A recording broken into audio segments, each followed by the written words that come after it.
این بر وایسا اینجا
خودشون و عکس کارگران زندانی در دست در این تجمعات شرکت، در این تظاهرات امروز شرکت کردند.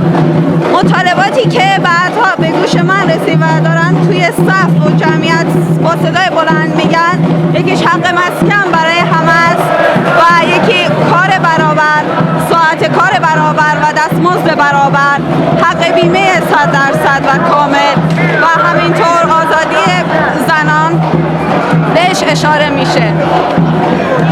اینا مطالباتیه که امروز در این صف و در این جمعیت با صدای بلند و رسا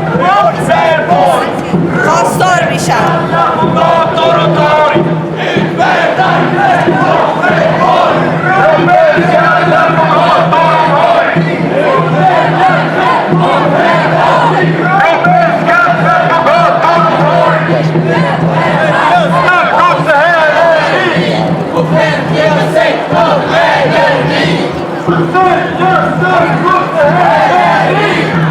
خوشبختانه امروز در این تظاهرات زمان و فرصتی شد برای این که ما بیایم و عکس کارگرای زندانی رو در دست بگیریم و همچنین تونستیم مقدار زیادی امضا جمع کنیم برای آزادی این زندانیان.